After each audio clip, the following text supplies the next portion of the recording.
అమరావతి ఆంధ్రప్రదేశ్ ప్రజా రాజధాని అమరావతి. అయితే ప్రస్తుతం కూటమి ప్రభుత్వం అధికారంలోకి వచ్చాక అక్కడ శరవేగంగా అమరావతిలో పనులు కొనసాగుతున్న విషయం అందరికీ కూడా తెలిసిందే. అయితే ఇదే అమరావతి భవిష్యత్తులో ఈ యొక్క నిర్మాణం పూర్తయితే ఆంధ్రప్రదేశ్ ప్రజలు కళ్ళకు కంటున్నటువంటి ఈ యొక్క అమరావతి అందరి అంచనాలను అందుకుంటుందా లేదా? ఆ అంచనాలకు తగిన విధంగా చంద్రబాబు నాయుడు గారు దాన్ని చేయగలడా లేదా? ప్రస్తుతం ఇదే అంశం మీద పూర్తి విషయాలు తెలుసుకోవడానికి మనతో ఉన్నారు ప్రముఖ సామాజిక విశ్లేషకులు డాక్టర్ గడ్డిపాటి శ్యాంప్రసాద్ గారు. సార్ నమస్కారం అండి. నమస్తే. అమరావతి మీద చూసుకుంటున్న ఆంధ్రప్రదేశ్ ప్రజలకి కాదు, మొత్తం తెలుగు రాష్ట్రంలో ఉన్నటువంటి వాళ్ళందరికీ కూడా ఎన్నో అనుమానాలు ఉత్పన్నం అవుతుంది. కానీ చంద్రబాబు నాయుడు గారు మాత్రం చెప్పింది చేసి తీరుతామని చెప్పేసి అమరావతి మీద చాలా పట్టుదలతో ఉన్నారు ఆయన. దానికి సంబంధించి అక్కడ పనులు ఏ విధంగా కొనసాగుతున్నాయో కొంతమంది చూస్తున్నారు, కొంతమందికి అర్థం కానటువంటి పరిస్థితి. అసలు అమరావతి నిర్మాణానికి సంబంధించి కావచ్చు, భవిష్యత్తులో అమరావతి నిర్మాణం పూర్తయితే కావచ్చు, ఏ విధంగా ఉండబోతుంది, అసలు ప్రపంచ స్థాయి రాజధాని అంటున్నారు, దానికి ధీటుగా ఉంటుందా లేదని చెప్పేసి కూడా అనుమానంగా ఉంటుంది. మొత్తానికి అమరావతి నిర్మాణం గురించి మీ యొక్క అభిప్రాయం ఏంటండి? అమరావతి అనేది ఒక సంచలనం. ఆంధ్రప్రదేశ్ రాష్ట్రం విడిపోయిన తర్వాత కొత్తగా రాష్ట్రం ఏర్పడింది 2014లో. 2014లో రాష్ట్రం ఏర్పడిన తర్వాత అందరూ కలిసి అమరావతిని రాజధానిగా నిర్ణయించారు. అపోజిషన్ పార్టీ కూడా నిర్ణయించింది, అసెంబ్లీలోనే చెప్పారు అమరావతి మాకు ఒప్పందమే, 30,000 ఎకరాలు కాదు ఇంతకంటే ఎక్కువ ఎకరాలు కావాలి అని చెప్పి అపోజిషన్ పార్టీ లీడర్ ఆ రోజు జగన్మోహన్ రెడ్డి గారు కూడా చెప్పారనమాట. అందరి యొక్క పర్మిషన్తోనే చంద్రబాబు నాయుడు గారు ఆ రోజు తెలుగుదేశం గవర్నమెంట్ ముఖ్యమంత్రి అయిన ఆ రోజు దాన్ని మొదలుపెట్టారు. అమరావతిలో మొదలుపెట్టడానికి కూడా అదొక పెద్ద సంచలనం, అదొక రికార్డు. అసలు దానికి భూమి కావాలి కదా, అమరావతిలో ఒక రాజధాని పెట్టాలి. రాజధాని పెట్టాలంటే ఆయన విజన్ చాలా ఎక్కువ ఉంటుంది చంద్రబాబు నాయుడు గారిది. హైదరాబాద్లో ఇప్పుడు సైబరాబాద్ నిర్మించాడు ఆయన. సైబరాబాద్ నిర్మించడం వల్ల 1,00,000 కోట్ల ఆదాయం తెలంగాణకు వస్తుంది. ఇప్పుడు అంతకంటే కూడా గొప్ప రాజధాని కట్టాలని ఆయన భావన అనమాట. ఆయన అంతటి విజనరీ. అలాంటి చంద్రబాబు నాయుడు గారు ల్యాండ్ కోసం ల్యాండ్ పూలింగ్ అనే ఒక ఆస్పెక్ట్ తీసుకొచ్చారు. అంటే రైతుల దగ్గర ల్యాండ్ తీసుకుని వాళ్ళలో మొత్తం డెవలప్ చేసి కొంతపాటు రైతులకు ఇచ్చేటట్టు అనమాట. అట్లా 29 గ్రామాలను సెలెక్ట్ చేశారు ఏది అమరావతి కోసం. ఆ 29 గ్రామాల్లో 29,000 మంది రైతులు, 2 నెంబర్లు కోయిన్సైడ్ అయినాయి. తర్వాత దాంట్లో 33,000 ఎకరాలు ల్యాండ్ పూలింగ్లో వితిన్ 2 monthsలో ఇచ్చారు. కొన్ని చోట్ల కొంతమంది సహకరించాల 3,000-4,000 ఏకర్స్ ఉంటాయి ఇంకా ఇవాళ స్టిల్ ఇంకా కొంత పెండింగ్ ఉంది. వాళ్ళ అపోజిషన్ వాళ్ళు అవ్వచ్చు, వాళ్ళ డిఫరెంట్ రీజన్స్ వలన. కాకపోతే ఇది ఒక రికార్డ్ క్రియేట్ చేశారు చంద్రబాబు నాయుడు గారు. గవర్నమెంట్కి 5 పైసలు ఖర్చు లేకుండా 33,000 ఎకరాలు వచ్చినాయి. ఒకవైపు రైతులు సంతోషపడ్డారు. దాన్ని బ్రహ్మాండమైన ప్లాన్ తీసుకొచ్చి ఈ 29 గ్రామాలకి చుట్టుపక్కల ఈ 33,000 ఎకరాలు ప్లస్ గవర్నమెంట్ ల్యాండ్ 20,000 ఎకరాలు, 50,000 ఎకరాల్లో ఇమీడియట్గా విద్యా సంస్థలు నెలకొల్పారు. 2014-2019 మధ్యలో విట్ కానీ, ఎస్ఆర్ఎం కానీ, అమృత కానీ, ఇంకో ఇన్స్టిట్యూట్ ఏదో ఉంది ఫ్యాషన్ టెక్నాలజీ, ఎస్ఆర్ఎం కాదు, ఎస్ఆర్ఎం, విట్, అమృతమయి, ఎన్ఏడి, ఈ 4 యూనివర్సిటీస్ నెలకొల్పారు. బ్రహ్మాండంగా 25,000 పాపులేషన్ విద్యార్థులతో కలకలాడుతుంది 2014-2019 మధ్య. అప్పుడే ఏఎమ్స్ కూడా తీసుకొచ్చారు, మంగళగిరిలో ప్రెస్టీజియస్ ఏఎమ్స్ కూడా తీసుకొచ్చారు. ఇలా బ్రహ్మాండంగా అమరావతి నడుస్తున్న టైంలో ఆయన ఏం చేశారంటే సెక్రటరియట్, అసెంబ్లీ, హైకోర్టుకి నిర్మించారు 2014-2019 మధ్యలోనే. నిర్మించి ఆయన పొరపాటున ఏమన్నాడంటే దీనికంటే ప్రపంచ స్థాయి కడదాము, ప్రస్తుతానికి టెంపరీ అనే వర్డ్ వాడాడు ఆయన. ఆ వాడటం వల్ల అది అపోజిషన్ వాళ్ళు ఏదో ఒకటి రాయేయాలి కదా, దాని టెంపరీ వాటికి ఇంత ఖర్చు పెట్టారు, ఒక్కొక్క అడుగుకి ఇక్కడేమో హైదరాబాద్లో సెక్రటరియట్కి ఏమో 550 కోట్లు 600 కోట్లు అయితే దీనికి 800 కోట్లు అయింది, దీనికంటే ఎంత పెద్ద సెక్రటరియట్ అని బోల్డ్ విమర్శలు ఉన్నాయన్నమాట. అది ఆయన పొరపాటున తాత్కాలిక టెంపరీ బిల్డింగ్స్ అన్నాడు ఆయన. ఆ బిల్డింగ్స్ పక్కా బిల్డింగ్సే, అది టెంపరీ కోసం ట్రాన్సిట్ అనాలన్నమాట. ఇంతకంటే నేను మంచి నిర్మిస్తాను, ప్రస్తుతానికి ఇమీడియట్గా మనకి రాజధాని లేని లోటును తీర్చడం కోసం ఇమీడియట్గా కట్టాలి కాబట్టి కట్టాము అనేది చెప్పలేకపోయాడు అనమాట. అది రాంగ్ కమ్యూనికేషన్ వెళ్ళింది. అదే టైంలో యాక్చువల్గా ఇప్పుడు ఎన్జీటీకి కంప్లైంట్స్ వెళ్ళినాయి. అందరూ డిఫరెంట్ రీజన్స్తో సుప్రీంకోర్టు దాకా వెళ్ళారు. ఏది 2015లో ల్యాండ్ సెలెక్ట్ అయితే ఎగ్జాక్ట్గా అమరావతి కన్స్ట్రక్షన్ బిగిన్ అయింది 2017లో. 2017 వరకు ఈ కోర్టు కేసులు ఇవన్నీ పెండింగ్లో ఉన్నాయి అన్నమాట. అవన్నీ క్లియర్ అయ్యేటప్పటికి ఎన్జీటీ ఇవన్నీ 2017 వచ్చింది. 2017 నుంచి 2019 ఏప్రిల్ వరకు ఎంత టైం ఉంది? ఆ టైంలో జరిగిన నిర్మాణాలన్నీ అట్లాగే ఉన్నాయి.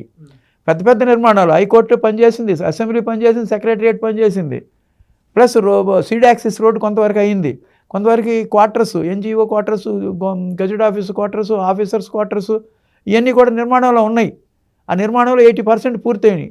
అప్పుడు ప్రతిపక్షం ఏం చేసింది, దీని గురించి ఇది ఎడారి, ఈ శ్మశానం అనే కామెంట్లు చేసింది. అమరావతి పూర్తిగా వాళ్ళకి అప్పుడు ఏదో ఒక ఆయుధం కావాలి, అమరావతి మీద విమర్శలు చేయాలి. ఒప్పుకున్న వాళ్ళు అమరావతి మీద రకరకాల విమర్శలు చేశారు వైఎస్ఆర్సీపీ వాళ్ళు. అలా చేసి గవర్నమెంట్ని ఇదంతా గ్రాఫిక్స్, చంద్రబాబు నాయుడు గారు అంతా మోసం చేస్తున్నారు అని చెప్పి గవర్నమెంట్ని దించడానికి చాలా రకరకాల అబద్ధాలు ఆడారు, రకరకాల వాగ్దానాలు చేశారు. ఒక్క ఛాన్స్ ఇవ్వండి మాకన్నారు, ఎన్నో వాగ్దానాలు చేశారు, రకరకాల వాగ్దానాలు. ఒక్క వాగ్దానం సరిగ్గా నిలబెట్టుకోలేకపోయారు. అలా ప్రజలను మోసం చేసి 2019లో గవర్నమెంట్ మారిపోయింది. గవర్నమెంట్ మారిపోవటం వల్ల అమరావతి యొక్క నిర్మాణాలు ఆగిపోయినాయి. ఆయన ఏం చేశాడు, కొత్తగా గవర్నమెంట్ 2019లో వైఎస్ఆర్సీపీ గవర్నమెంట్ వచ్చిన 6 నెలల్లోనే ఒక రాజధాని ఎందుకు 3 రాజధానులు పెడదాం అనే కొత్త వింత పోకడ, అసలు ఆశ్చర్యకరంగా మాట్లాడాడు అసెంబ్లీలో. వైజాగ్లో ఎగ్జిక్యూటివ్ క్యాపిటల్ అంటాడు, అసెంబ్లీ అమరావతిలో అంటాడు, కోర్టులేమో కర్నూలులో అంటాడు. అది అసలు పొంతం లేదనమాట. పొంతం లేకపోగా అమరావతిని పాడుపెట్టి అమరావతిని ఒక అరణ్యంలాగా తయారు చేశాడు 5 సంవత్సరాల్లో. ఒక్క బ్రిక్ కూడా వేయకుండా గవర్నమెంట్ సహాయం చేస్తామన్నా, వరల్డ్ బ్యాంకుకి ఇస్తామన్నా మాకు ఫండ్స్ వద్దన్నాడు. వచ్చిన వాటిని అన్నింటినీ నిరాకరించాడు. కానీ ఆయన మాత్రం ప్రభుత్వం పరిపాలించింది అక్కడి నుంచి. అదేగాక రాజధాని భూములు ఇచ్చిన రైతుల్ని నానా యాతన పెట్టాడు. ఒక్కరోజు కూడా కలవలేదు. వాళ్ళు ఎంతో పోరాటం చేశారు, 1631 రోజులు పోరాటం జరిపారు. 2 పాదయాత్రలు చేశారు. ఒక పాదయాత్ర సక్సెస్ఫుల్గా చేశారు, న్యాయస్థానం అంటూ దేవస్థానం. దాంట్లో కూడా బోల్డ్ ఇబ్బందులు పెట్టారు వీళ్ళు. అక్కడే ప్రజల నుంచి సానుభూతి వచ్చింది రైతుల మీద. ఒక రెండోసారి పెట్టేటప్పుడు 60,000 దాకా వెళ్ళనివ్వలేను, రాజమండ్రి తర్వాత ఆపేశారు. రకరకాలుగా వాళ్ళ మీద దాడి చేశారు, పార్టీ వాళ్ళు రైతుల మీద దాడి చేశారు. వాళ్ళు రైతులు ఉత్త పుణ్యానికి 5 పైసలు తీసుకోకుండా పొలం ఇస్తే వాళ్ళు ఆ రాష్ట్రానికి దానం చేశారు. అది ఒక మనిషి మీద ద్వేషాన్ని పెట్టుకుని రాష్ట్రాన్ని నాశనం చేసుకుంటూ వచ్చారు. ఈ అమరావతి అనే ఇది కాన్సెప్ట్ గురించి చెప్తున్నాం కాబట్టి, అమరావతి ఏపీ అంటే అమరావతి పోలవరం. అమరావతి అనేది ఒక గుండెకాయ ఆంధ్రప్రదేశ్కి. అది సాధ్యమా సాధ్యపడదా అనేది సెకండ్ స్టెప్. ఒక రాజధాని మన ఆంధ్రప్రదేశ్కి కావాలి. అది రాజధాని ఆంధ్రప్రదేశ్ రాష్ట్రానికి నడిబొడ్డులో ఉండాలి. అది మంచి ప్రదేశాన్ని ఎన్నుకున్నారు. అది 6 జిల్లాలు ఉత్తరము, 6 జిల్లాలు దక్షిణము. దానికి నీటి వసతి కృష్ణానది ఒడ్డున కట్టారు. పక్కనే VTPS ఉంది, ఓ పక్కనే విజయవాడ జంక్షన్ ఉంది, గన్నవరం విమానాశ్రయం ఉంది, బందర్ పోర్ట్ ఉంది.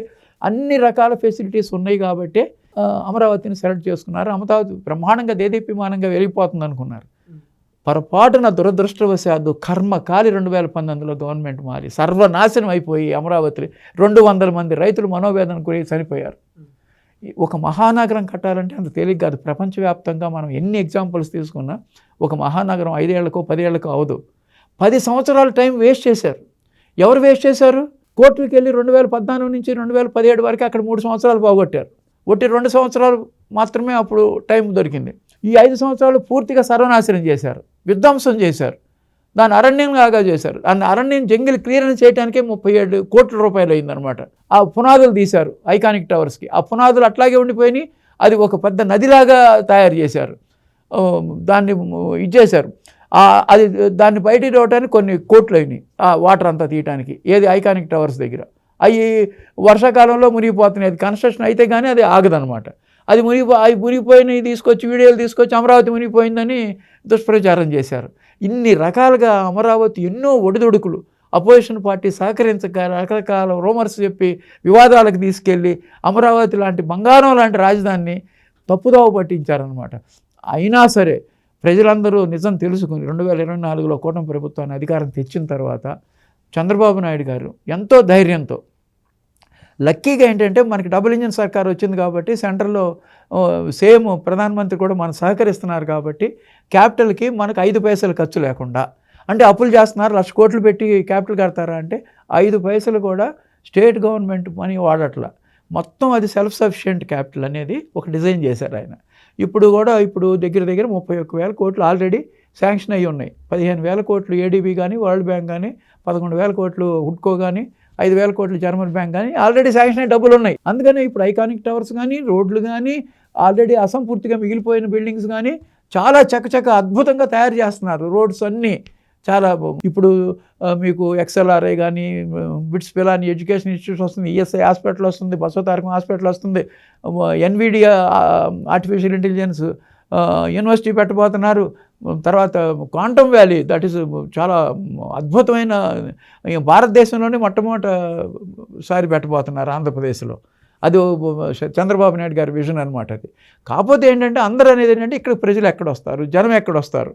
దాని గురించి నేను చెప్పబోయేది ఏంటంటే, విజయవాడలో ఆల్రెడీ దగ్గర 20 లక్షల పాపులేషన్ ఉంది, గుంటూరులో 10 లక్షల పాపులేషన్ ఉంది, 2-3 లక్షల పాపులేషన్ మంగళగిరిలో ఉంది. 3 కార్పొరేషన్లు ఇవి. ఈ 3 కార్పొరేషన్లు ఇప్పుడు తాడేపల్లి దగ్గర నుంచి కృష్ణా రివర్ దగ్గర నుంచి అంత మంగళగిరి నియోజకవర్గమే. అక్కడి నుంచి ఈ 3 నియోజకవర్గాల పక్కనే కదా ఉంది అమరావతి. ఇప్పటికే దగ్గర 35 లక్షల పాపులేషన్ ఉంది. ఇప్పుడు ఇది ఒక ప్రశాంతమైన నగరంగా ఉంటుందన్నమాట. క్యాపిటల్ కానీ, చాలా అడ్వాన్స్డ్ ఇంటర్నేషనల్ స్టాండర్డ్స్లో ఉన్న రోడ్స్ కానీ, రోడ్ స్ట్రక్చర్స్ కానీ, పైప్ లైన్స్ కానీ, ఎలక్ట్రిసిటీ కానీ, ఒక్క వైర్ కూడా మీకు అమరావతిలో కనపడదు. ఎలక్ట్రిసిటీ, మళ్ళీ మీకు net, water system, drainage, greenery, greenfield highway, greenfield Amaravati ఇది ప్రజా రాజధాని. అలాంటి రాజధాని నిర్మించాలంటే ఇన్ని అవకతవకల మధ్య, ఇన్ని అడ్డంకుల మధ్య, సంవత్సరాలు వృధా చేసిన అపోజిషన్ మధ్య చేయటం ఎంత కష్టము. ప్రజలు కూడా పూర్తిగా మెజారిటీ ఇచ్చి మీరు అమరావతి కట్టండి అని ఇచ్చారు కాబట్టి సంవత్సరంన్నరలో ఎంత చకచక పనులు జరుగుతున్నాయో అందరూ చూడవచ్చు. వితిన్ 3 yearsలో గవర్నమెంట్కి సంబంధించిన ఐకానిక్ టవర్స్, ఇప్పుడు 5 టవర్స్ సెక్రటరియేటు, 1 టవర్ అసెంబ్లీ, 1 హైకోర్టు, 4,700 కోట్లు ఖర్చు పెడుతున్నారు ఒట్టి వీటికనమాట. ఇవన్నీ కూడా సెల్ఫ్ సఫిషియెంట్. ఇప్పుడు వచ్చిన ల్యాండ్ వీళ్ళు ఇచ్చారు కదా రైతులు, ఆ ఇచ్చిన దాంట్లో మిగిలిపోయిన ల్యాండ్ని డిఫరెంట్ ఇన్స్టిట్యూషన్స్కి అలాట్ చేస్తారు, కొంత ఇంపార్టెంట్ వాటికి ఇన్వైట్ చేస్తారు, కొంతమందికి అమ్ముతారు. ఇవన్నీ ఆ డబ్బులతో ఇదంతా అప్పులు తీర్చడానికి ఆయన ప్లాన్ అనమాట. ఇది గ్రాడ్యువల్గా డెవలప్ అయితే అట్లా జరుగుద్ది. కాబట్టి అది 5 ఏళ్ళు 10 ఏళ్ళు అయ్యేది. ఒక నగరం నిర్మించాలంటే 100 సంవత్సరాలు పడుతుంది. ఇప్పుడు హైదరాబాద్ నగరం ఎన్ని సంవత్సరాలు పట్టింది? 100 సంవత్సరాలు పట్టింది. విజనరీ లాంటి చంద్రబాబు నాయుడు వచ్చారు కాబట్టి ఆ నగరం మహానగరంగా అయిపోయింది. సైబర్ సిటీ వచ్చి, సైబరాబాద్ వచ్చి, ఏదో ఒక ఆస్పెక్ట్లో సక్సెస్ అయ్యాడు ఆయన విజన్తో. అందుకని కొన్ని లక్షల మంది కుటుంబాలు డెవలప్ అయినాయి, బ్రతుకుతున్నారు దాన్ని చెప్పుకొని. అలాగే గ్రాడ్యువల్గా ఒక మంచి పని చేయడానికి సంకల్పించారు. అది ఇవాళ అవుతుందా, రేపు అవుతుందా, ఏంటి అవదు అంటే ఎవరికి నష్టం? ఎవ్వరికి ప్రజల సొమ్ము ఏం తీసుకోవట్లా, అది అప్పు తీసుకొచ్చి చేస్తున్నారు. ఆ అప్పు కూడా ఇప్పుడు ఆ 15,000 కోట్లు ADB ప్లస్ ప్రపంచ బ్యాంక్కి 15,000 కోట్లు గ్రాంట్గా మార్చడం కోసం ఇప్పుడు చర్చలు జరుగుతున్నాయి. మనకు అప్పల్లో 11 + 5 16,000 కోట్లే ప్రస్తుతం తీసుకుంది. ఇంకా కమింగ్ ఇప్పుడు 55,000 కోట్లకే టెండర్స్ పిలిచింది అసలు. ఇంకో 20,000 కోట్లకి బ్యాంకులు, చాలా బ్యాంక్స్ రెడీగా ఉన్నాయి లోన్స్ ఇవ్వడానికి. అంటే దగ్గర 80,000-90,000 కోట్లు అవ్వచ్చు. 95 వర్కులు జరుగుతున్నాయి. అమరావతి అనేది సాధ్యం, కాకపోతే టైం పీరియడ్ అనేది ఎవరు చెప్పలేరు. ఒక మహానగరాన్ని కట్టడానికి ఇయర్స్ టుగెదర్ పడుతుంది. That is a continuous process. ఇమీడియట్గా ఏమవుతాయి అంటే బ్రహ్మాండమైన సుందరమైన నగరాన్ని మనం అమరావతిగా చూడగలం అనమాట. నెక్స్ట్ 3 yearsలో సుందరమైన నగరం, బ్రహ్మాండమైన రోడ్లు, బ్రహ్మాండమైన సరస్సులు, బ్రహ్మాండమైన గార్డెన్స్, బ్రహ్మాండమైన ఎడ్యుకేషన్ ఇన్స్టిట్యూషన్స్, బ్రహ్మాండమైన స్టూడెంట్స్, బ్రహ్మాండమైన హాస్పిటల్స్, ఎన్నో రాబోతాయి. క్వాంటమ్ వ్యాలీ, అద్భుతమైన క్వాంటమ్ వ్యాలీ. ఇలా ఏంటంటే ఇవన్నీ డెవలప్ అయ్యేటప్పటికి ఈ మొత్తం పాపులేటెడ్ సిటీస్ 3 మధ్యలో ఉంది ఇది. ఏది? గుంటూరు, విజయవాడ, మంగళగిరి. ఇవన్నీ very very congested places. Traffic కూడా సరిగ్గా మెయింటైన్ అవ్వదన్నమాట. దాని నుంచి ఇక్కడ ఈ క్యాపిటల్కి వచ్చేటప్పటికి విశాలమైన రోడ్లలో ప్రశాంతంగా ఉంటుందన్నమాట జీవనం. అటువంటి మంచి నగరాన్ని ఈ 3 నగరాలు కంజెస్టెడ్ సిటీస్. ఇప్పుడు విజయవాడ ఇది హైలీ కంజెస్టెడ్ సిటీ, ఎక్కడ ఏ రోడ్డు పెద్దది లేదు.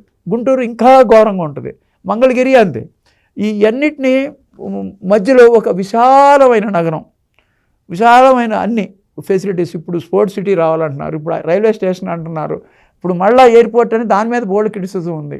ఆయన 100 ఏళ్ల కోసం ప్లాన్ చేస్తాడు. అప్పటికప్పుడు ల్యాండ్ రావాలంటే 5,000 ఎకరాలు ల్యాండ్కి మొత్తం ఆంధ్రప్రదేశ్ రాష్ట్రం అవ్వాలి 5,000 ఎకరాలు కొనాలంటే. ఇవాళ ల్యాండ్ పూలింగ్లో తీసుకొస్తే ఆయనకి తక్కువకు వస్తుంది. ఇవాళ పర్మిషన్లు బిగిన్ చేస్తే 20 ఏళ్ళకి అక్కడ ఎయిర్పోర్ట్ వస్తుంది. ఇవాళ ప్లాన్ చేసుకోవాలి. దాన్ని ప్లాన్ చేసుకోకుండా ఎయిర్పోర్ట్కి అంత ఎందుకని ప్రతి ఒక్కరు మేధావులు అనే వాళ్ళందరూ దాన్ని క్రిటిసైజ్ చేస్తున్నారు. ఆ రైల్వే స్టేషన్ అంటే అంత పెద్దది ఎందుకు, ఢిల్లీలో కూడా లేదు అంటే ఇక్కడ ఏం చేయబోతున్నారు? ఇంటర్నేషనల్ స్టాండర్డ్స్లో రకరకాలుగా ఒట్టి ప్రయాణికులకే కాదు డిఫరెంట్గా రైల్వే ఇన్స్టిట్యూట్స్ పెడతారేమో, రైల్వే ఎంప్లాయీస్కి సంబంధించిన కార్యక్రమాలన్నీ ఇక్కడే జరుగుతాయేమో, కంట్రీలో పెద్ద హెడ్ ఆఫీస్ ఇక్కడికి వస్తుందేమో, ఎవరికి తెలుసు. అందుకని ఒక ప్లాన్ అంటూ ఒక మంచి విజన్తో ఇది బాగా చేద్దాము అనే ఉద్దేశంతో వెళ్ళినప్పుడు చేయనివ్వాలి. అది ఎవరికి నష్టం లేదు కదా, ప్రజలకు ఏమి నష్టం. ఇన్ని అప్పులు తెస్తున్నారు, అప్పులు లాస్ట్ 5 yearsలో 10 లక్షల కోట్లు అప్పు తెచ్చారు. ఏం చేశారు 10 లక్షల కోట్లు? ఇక 1,00,000 కోట్లు ఇప్పుడు తెచ్చింది 50, ఇప్పుడు 31 కోట్లే అప్పు దీనికి తెచ్చింది. ఈ అప్పులన్నీ మేము ప్రజల మీద భారం వేయట్లే, ఆయన సెల్ఫ్ సఫిషియెంట్గా తీసుకుంటున్నారు. ఇప్పుడు 2వ విడత సమీకరణ చేస్తున్నారు, ప్రజలందరూ రైతులందరూ సంతోషంగా ఇస్తున్నారు. అది కాకపోతే వాళ్ళు గొంతెమ్మ కోరికలకు వాడుతున్నారు. మాకు ఎక్కువ కౌలు కావాలి, లేకపోతే మాకు ఎక్కువ పొలం ఇవ్వండి, ఎకరానికి ఇంత ఇవ్వండి, రకరకాలుగా అడుగుతున్నారు. అది కరెక్ట్ కాదు. ఎందుకంటే రైతులు ఎకరానికి 30,000 కంటే ఎక్కువ ఆదాయం రాదు వ్యవసాయం చేసినా సరే. గవర్నమెంట్ తీసుకుంటే వాళ్ళకి చాలా అదృష్టం అనమాట. అందరూ ఎకరం 2 ఎకరాలు 3 ఎకరాలు వాళ్ళకి హాయిగా ఇంటి దగ్గర కూర్చుని వస్తుంది, కౌలు వచ్చేస్తుంటే వాళ్ళు అంతకంటే ఆనందం ఏముంది. ఈ మధ్య ఆయన క్యాపిటల్ అనేదే లేదు, నేను ఎక్కడ సీఎం ఎక్కడుంటే అక్కడ క్యాపిటల్ అంటే ప్రజల్లో ఒక విధంగా కన్ఫ్యూజన్ క్రియేట్ చేయడానికి ప్రతిపక్ష నాయకుడు చూస్తున్నాడు. ప్రతిపక్ష నాయకులు కానీ ప్రతిపక్షాలు కానీ మేధావులు కానీ ఏం ఆలోచించాలంటే, ఇంత మహానగరం, ప్రపంచ స్థాయి మహానగరం కట్టేటప్పుడు దానికి ఒడిదొడుకులు బోల్డ్ వచ్చినాయి. అయిపోయింది ఏదో అయిపోయింది. ఇప్పుడు జరుగుతున్న దానికి మనం సపోర్ట్ చేద్దాం, చంద్రబాబు నాయుడు గారికి సమర్థిద్దాం. ఆయనకి ఏదైనా తప్పులు చేస్తుంటే ఇది వద్దు అది వద్దు అని ఇట్లా కాదని చెప్పాలి, ఫైనాన్స్ ఎట్లా తీసుకురావాలని చెప్పాలి. కానీ నువ్వు రైల్వే స్టేషన్ ఎందుకు, ఎయిర్పోర్ట్ ఎందుకు, ఇంకో సమీకరణ ఎందుకు, ఉన్న అమరావతి ఇప్పుడు తీసుకున్న ఈ చాలువా, రైతులు ఇబ్బంది పడుతున్నారు, ఇవన్నీ రకరకాలుగా మాట్లాడతారు వాళ్ళు పొలిటికల్ అడ్వాంటేజ్ కోసం.